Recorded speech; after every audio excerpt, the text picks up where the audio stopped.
কোনো প্রশ্ন নেই, আমার একটাই প্রশ্ন যে তাহলে দণ্ডপতি তো পুরীর প্রথম থেকেই আছে, তাকে স্যাক করা হলো কেন? আমার এটাই প্রশ্ন আসছে। তাহলে পুরীর জগন্নাথ মন্দিরে থেকে কি জগন্নাথ বেরিয়ে এসে ব্রহ্ম পদার্থ কি ওনাকে দিয়ে যাবেন, না আবার ওই গঙ্গায় ভাসবে? জানি না, কোনটা হবে বলতে পারবো না, তবে একটা কিছু হতে চলেছে এইটুকুনি জানি।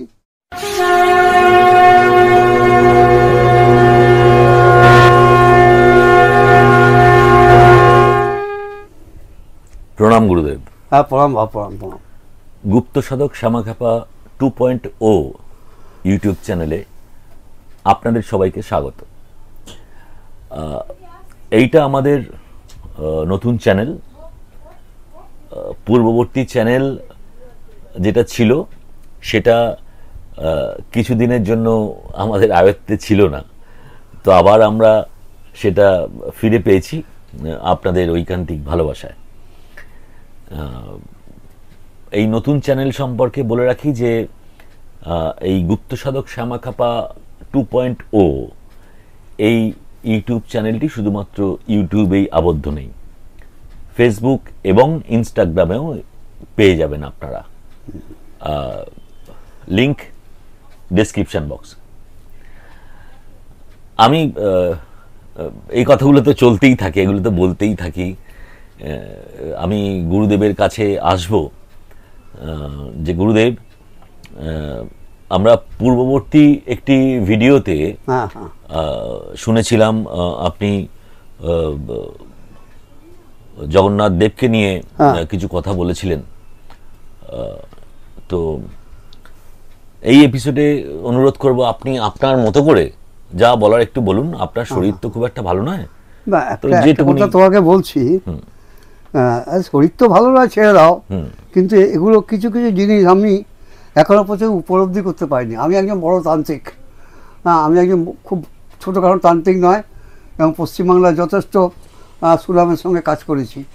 এখন একটা প্রশ্ন আসছে আমার মনের মধ্যে যে বাসুদেব জগন্নাথের মন্দির তো ডুবে যাবেই, 26 সালের মধ্যে শেষ হয়ে যাবে, তো তখন কল্কি অবতার আসবেন, তিনি জায়গা দখল করবেন এবং আরও 7 জন চিরঞ্জীবী আসবেন, তারাও ওনাকে সাহায্য করবেন। এইভাবেই আর কি একটা দিন কৃষ্ণ বলেছিলেন একটা দিন যুদ্ধ বাকি রইল, একটা দিনের যুদ্ধ বাকি রইল। এই যুদ্ধটা ভয়ঙ্কর যুদ্ধ হবে এবং এই সত্তর যারা আছেন তারাই এনাকে সাহায্য করবেন। হ্যাঁ, তো এখন সবই ঠিকই আছে। তা আমার মনে হয় যে আমাদের এই জগন্নাথ মন্দির, আমাদের এটার নামটা কি বলো না, পুরী, দীঘা দীঘা জগন্নাথ মন্দিরে, দীঘার জগন্নাথ মন্দিরে কথা আমি বলছি। তো এটা নিয়ে বিরাট কনফিউশন আছে এবং ওখানকার লোকেরা বলছে এটা ধাম বলা যাবে না, এবং তাহলে এতে হাইকোর্টে অ্যাপ্লাই হয়ে যাবে এবং এটাকে বন্ধ করে দিতে পারে। তো এখন কথা হচ্ছে যে আমি একটাই বুঝতে পারলাম না, এখনও বুঝতে পারিনি, যে শ্রী দণ্ডপতি যিনি এটাকে সাহায্য করবেন এগিয়ে নিয়ে যাওয়ার জন্যে, এবং পেছনে ইস্কন আছে, মানে ইস্কনটাকে আমি একদম বিশ্বাস করি না, সোজা কথা। আমি অনেক আগেই বলেছি, অনেকবার বলেছি, কিন্তু কথা হচ্ছে যে যেটা হবার তো সেটা হবে, এটা তো এই কিছু নেই। আমি বললাম যে সব ঠিক আছে, পুরীর জগন্নাথ মন্দিরও ঠিক আছে, আমাদের এখানে যেটা জগন্নাথ মন্দির হলো এই তোমার এতে দীঘাতে যেটা হলো, এই দুটো মেলাতে পারছি না। মানে জগন্নাথ ধাম 4টের বেশি হয় না, আমি তোমাকে আগেও বলেছিলাম। এখন 4টে জগন্নাথ ধাম, 4 ধাম হয়, 4 ধাম। এটা আগের এপিসোডে আপনি ডিটেইলে বলেছি এই 4 ধাম কি কি, কবে কবে, কোথায় কোথায় হয়েছে। যাই হোক, এখন একটা আমার সন্দেহ হচ্ছে, ধাম তো বলা যাবেই না, ধাম বলা অনুচিত, একদম অনুচিত। হয়তো বাসুদেব জগন্নাথ কৃষ্ণর নামে কিছু হতে পারে। হ্যাঁ, যেমন ইস্কন হয়েছে, ইস্কনের সঙ্গে ধরো কারোর সম্বন্ধ নেই, ওরা নিজেদের মতো চলে। তো যাই হোক, আমিও চাইছি যে এটা কোনো অবস্থাতেই যেন আবার খারাপের দিকে না চলে যায়, এটাই ভয় পাচ্ছি। আর একটা প্রশ্ন, বড় প্রশ্ন আমার মুখের উপর ভাসছে যে ব্রহ্ম পদার্থ যেটা আছে জগন্নাথের গর্ভে, সেইটা মানে সেটাকে কি করবে? সেটাকে এনে কি এখানে বসানো হবে, নাকি ওটা তো এতেই চলে যাবে, মন্দিরে বিলীন হয়ে যাবে? এখন এই নিয়ে বিরাট একটা কনফিউশন। আর এর তো চৈতন্যদেব আমাদের বাসুদেব জগন্নাথের তো অলৌকিকতার শেষ নেই, অলৌকিকতার শেষ নেই। এবং ওনার কাছে আছে যেটা ব্রহ্ম পদার্থ হৃৎপিণ্ড, এটা কৃষ্ণের হৃৎপিণ্ড। তো কৃষ্ণকে যখন পোড়ানো হয়েছিল, সাম্য টাম্য সবাই ছিলেন, তো কৃষ্ণকে পোড়ানো যখন হয়েছিল তখন ওই ব্রহ্ম পদার্থটা পুড়ছিল না। না পড়ার ফলে কৃষ্ণ ওপর থেকে একটা বার্তা দিলেন যে এটা পুড়বে না। ব্রহ্ম পদার্থ পড়ে না, পোড়ানো যায় না, ব্রহ্ম পদার্থ আগুন টাচ করা যায় না, ব্রহ্ম পদার্থকে জলে বিসর্জন দেওয়া যায় না, জল সিঞ্চন করতে পারে না, এবং আগুন একে পোড়াতে পারে না। সুতরাং এ হচ্ছে এমন একটা পদার্থ যেটাকে আমরা বলছি ব্রহ্ম পদার্থ। এটা একমাত্র বাসুদেব জগন্নাথের আছে, এখন গায়ে আছেন।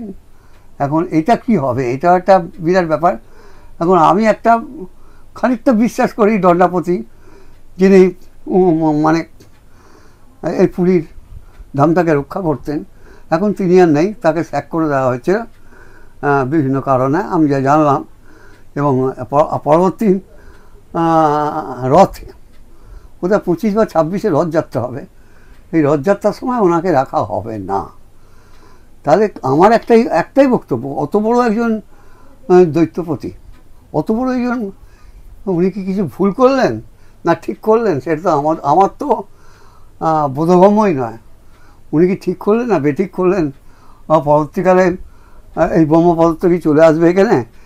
এটা একটা ব্রহ্ম পদার্থ না আসলে মানে বাসুদেব জগন্নাথের কোনো অস্তিত্বই থাকে না। ব্রহ্ম পদার্থ যদি না থাকে তার ভগবানের কোনো অস্তিত্বই থাকে না। ঠিক আছে, একটা শকুন আসবে লাস্ট, যেটা এইটাকে নাড়িয়ে দিয়ে যাবে এবং জলের তলায় চলে যাবে। দ্বারকা যেমন গেছিল, পুরীও সমুদ্রের তলায় চলে যাবে। যাই হোক, সেটা ভবিষ্যৎ বলবে, আমি তো বলতে পারবো না। আমার মনে একটা প্রশ্ন রয়ে গেল যে এই ব্রহ্ম পদার্থটা কি হবে, এটা নিয়ে চিন্তা ভাবনা কি করেছেন দণ্ডাপতি? এগুলো একটা প্রশ্ন আমি রাখতে চাই তার কাছে, যে আপনি কি বেঁচেছে এই ব্রহ্ম পদার্থকে আপনি আলাদা করতে চাইছেন, যেভাবে হোক। তো এখন সেইটাই দেখার আছে, আমরা বসে এইটাই দেখব যে পুরীর জগন্নাথ মন্দির ধ্বংস হলে, জলের তলায় চলে গেলে, জগন্নাথের বুকে যে ব্রহ্ম পদার্থ আছে, এটা কি হবে? ঠিক আবার স্বপ্নাদেশ হবে, আবার কোনো কিছু হবে, আমি জানি না। জানি না। তো একটা জিনিস বারবার মনে হচ্ছে যে কৃষ্ণের এই যে এটা ধমনীটা, এটা তো ওনার মধ্যে আছে, যার ফলে ওনার জ্বর হয়, ওনার মানে কাশি হয়, ডাক্তাররা আসে, ট্রিটমেন্ট করেন, আবার চলে যান, ভালো হয়ে যান। তো এখন কথা হচ্ছে যে এটা ওনার দেহে আছে বলেই আজকের উনি এত কিছু করতে পারছেন, এত কিছু লোককে অলৌকিক দর্শন করাতে পারছেন, বা এত কিছু অলৌকিক দর্শন করছেন। শুধু আমার আর কোনো প্রশ্ন নেই, আমার একটাই প্রশ্ন, যে তাহলে দণ্ডপতি তো পুরীর প্রথম থেকেই আছেন, তাকে স্যাক করা হলো কেন? আমার এটাই প্রশ্ন আসছে। তাহলে পুরীর জগন্নাথ মন্দিরে থেকে কি জগন্নাথ বেরিয়ে এসে ব্রহ্ম পদার্থকে ওনাকে দিয়ে যাবেন, না আবার ওই গঙ্গায় ভাসবে? জানি না কোনটা হবে, বলতে পারবো না। আমি একটা কিছু হতে চলেছি এইটুকুনি জানি, এই বলে আমি বক্তব্য শেষ করলাম।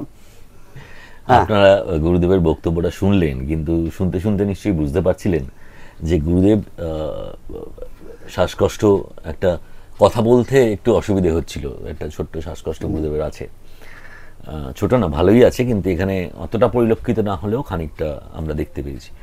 তো যাই হোক, গুরুদেব নিজের মতো করে নিজের যা মনে হয়েছে সেটা আপনাদের কাছে তুলে ধরলেন।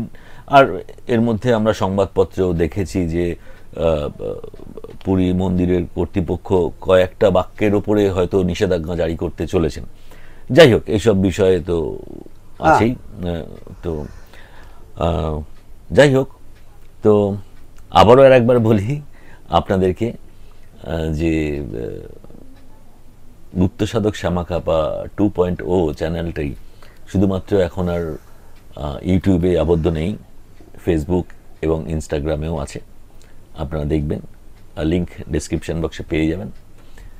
আর পুরনো চ্যানেল আমরা আবার ফিরে পেয়েছি, তো সেখানেও আপনারা যাবেন, গুপ্ত সাধক শ্যামাকাপা সেই চ্যানেলটির নাম। তো সেটা আপনারা অনেকেই হয়তো জানেন। তো সেখানেও নতুন নতুন ভিডিও আপলোড হচ্ছে, এখানেও হবে। আপনারা দুটো চ্যানেলেরই পাশে থাকবেন। সবাই সুস্থ থাকবেন, ভালো থাকবেন। প্রণাম গুরুদেব। প্রণাম প্রণাম প্রণাম প্রণাম।